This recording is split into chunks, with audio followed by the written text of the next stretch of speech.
చంద్రబాబు నాయుడు గారు వారికి నేను ఇంతకు ముందు లేఖల ద్వారాను మీ ద్వారా కూడా గుర్తు చేశాను.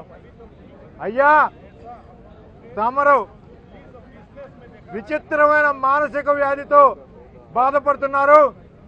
అది ఆల్జీమర్స్ కావచ్చు, ఇంకా ఏమైనా మానసికమైన వ్యాధులు కావచ్చు. మీరు వీటికి వెంటనే తగిన చికిత్స తీసుకొని త్వరగా స్వస్థులు కావాల్సిందిగా అవసరం రాష్ట్ర ప్రయోజనాల దృష్ట్యా ఉందని వారికి విజ్ఞప్తి చేశాను. బహుశా వారు మరి నా విజ్ఞప్తిని మన్నించారో వారే స్వీయ నిర్ణయమో కొంత ట్రీట్మెంట్ అయితే తీసుకున్నట్టుగా కనపడుతూ ఉంది. దానికి సాక్ష్యం ఏంటంటే అంతకుముందు ఆయన తనకు తానే మహాత్మా గాంధీ అని అనుకునేవాడు. అటువంటిది ఇప్పుడు ఈ ట్రీట్మెంట్ ప్రభావం వల్ల ఆయన తనని గాంధీ గారితో పోల్చుకునే స్థాయికి వచ్చాడు, కానీ తను గాంధీ మహాత్ముడు అనుకోవటం మానేశాడు. ఇంతవరకు చాలా ఆరోగ్యకరమైన మార్పు జరిగింది. అంతేకాదు, ఇంతకుముందు కేవీపీనా అతనెవడో అనేవాడు.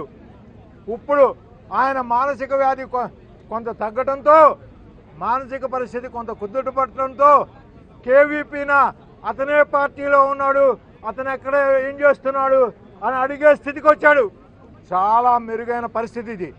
అంతేకాదు, పూర్వం ఆయన ప్రత్యేక హోదా ఉద్యమకారులు ఆంధ్ర రాష్ట్ర ద్రోహులు అన్న వ్యక్తుల్లా ఈవేళ ప్రత్యేక హోదా ఉద్యమకారులు ఆంధ్ర రాష్ట్ర ప్రయోజనాలు కాపాడటం కోసం వారు పోరాడుతున్నారు అని గుర్తించే స్థాయికి వచ్చాడు మానసికంగా. ఇది చాలా మంచి పరివర్తన. ఆయన ఇట్లాగే ఇంకా కొంతకాలం ట్రీట్మెంట్ కంటిన్యూ చేసి ఆయన త్వరలో పూర్తి స్వస్థత కోరుకుంటాడని నేను మనస్ఫూర్తిగా కోరుకుంటున్నాను. తర్వాత